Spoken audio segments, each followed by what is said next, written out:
Hey guys, welcome back to Sound Living in Oklahoma. My name is Katie and I get to serve the amazing people all across the Oklahoma City metro area. So today we are talking all about how to buy a home while selling your current one. So this is a big question that I get asked all of the time is how do you make that happen? Most first-time home sellers never even think about the process and how tricky it can be until they actually do it. So buying a new home while you're still living in your current home, it creates this long string of dominoes. So if one domino fails or if it tips over, then the whole thing can fall apart. So in this episode, I'm going to walk you through it to ensure that all of the pieces, they come together as easily as possible for you. So here are the 4 ways that you can buy and sell a home simultaneously. So number 1 is making the closing contingent on the sale of your home. So most homes are sold on a contingency.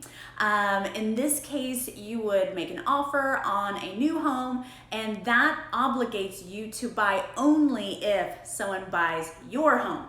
So this is a really great choice for someone who has a home to sell because there's very, very little risk. So in essence, if your buyer falls through, then you reserve the right to back out of your contract as well. So it provides that safety net. The obvious drawback to selling contingent is that it transfers all of the risk to the home seller, and most home sellers don't want to assume that risk on behalf of their buyers. And this is going to be especially true if you're trying to sell a home in this highly competitive market. So just be aware of that fact. And if you really think about it, if you were a seller, you have multiple offers on your home, 5 of them were contingent, 1 of them writes a contract that's non-contingent, wouldn't that one be a little bit more appealing to you? I mean, so you see most home sellers, they want that surefire deal, and contingency, it doesn't really fit the bill for those types of markets. So just be aware of that. This is a lot of times why some buyers will try to make every attempt to buy their next home without a contingency just to appeal to the sellers that way. So these next 3 ways will show you how to do that. So number 2 is to own both homes. And this is a great option if you can afford to carry 2 mortgages, and not everyone can do that. But in this case, you would get a mortgage on your new home and then wait to move out of your current home until you're ready. So this process, it is helpful when you are turning your old home into an investment, or if you're planning to maybe rent out after you move into your new home. So it's also helpful when maybe your new home needs a major repair or renovation, and so you don't want to move in until all of that is finished. So there are certain instances where this might be a great option for you. The only real drawback to this is that you can't apply the sale of your first home to the second, which means you'd have to be approved for a second mortgage while you're still paying the first. And like I said, a lot of people aren't in that situation, but if you are, it's a great option. So you'll need cash for the down payment and all the closing costs for that second home.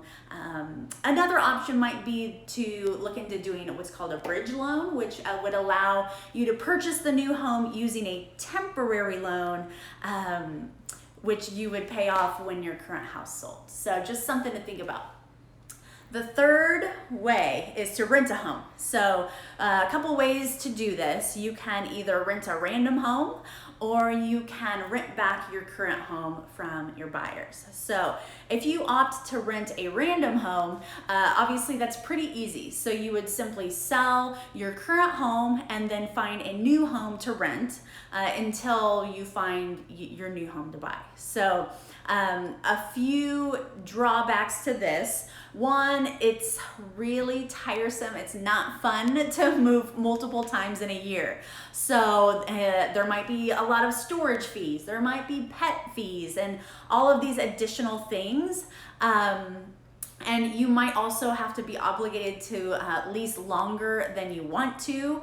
You might find that home before you expected, and so timing can be an issue. The second option is to rent back your own home, and so this is called a rent back deal. In this case, you would stay in your current home after it sells, renting it back from your buyers. So you would get all of the proceeds from the sale of your home, which gives you the time and the money to purchase a new home. Okay, but I mean, of course, the big drawback here is that it transfers all of the risk to your buyers. And a lot of buyers are going to be hesitant to take on that risk of renting their new home back to you, and it also prolongs their own move-in date. So certain situations it's really great for, others not so much. But okay, the fourth way is to close non-contingent, and this is a riskier option, but it's still a good one.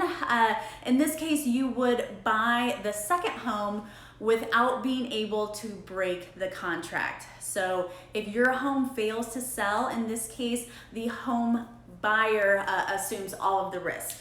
But in a market that's super competitive, it might be really the only way to make your offer stand out. So make sure that you're aware of that option and you can consider that. Overall, buying a home when you have a home to sell, it's tricky, and the timing is tricky. Sometimes there's transactions where we have 5 or more families buying and selling contingent, and that creates this long string of dominoes. And so trying to orchestrate something like that, it's kind of an art form. You really need a good real estate agent who can guide you through the process, keep everything on track, and help make things move forward. So I have systems in place that help keep my buyers and sellers very organized and just very prepared for each step along the process of home buying or even the selling process.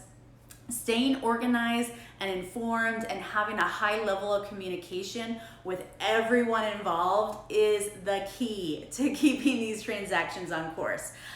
So at this point, if you're convinced that you might need a little bit more help, a little bit more guidance around the area of buying while selling, but you might think, I have no idea where to start. So please feel free to reach out. If you're thinking about making a move, I can help you throughout the process. Just send me a message anytime, comment down below, no pressure, no sales tactics. I'm just offering the help that you need. So feel free to send me those messages or shoot me a comment. Last thing is, if you are a resident of the Oklahoma City metro area, I want to let you know I have a couple of really great Facebook groups. One is for home buyers and one is for home sellers. And so I would love for you to join. There you can find a ton of great insider tips and just learn all of the things that you never knew about the process. So I would love for you to join. I will link those in the comments, but feel free, make sure you're posting any questions that you have, any comments, any concerns, put those down in the chat box or send me a personal message. I always go back and look through those after these videos, so just to answer any questions. But thanks so much for watching, and I will catch you next time. Bye guys.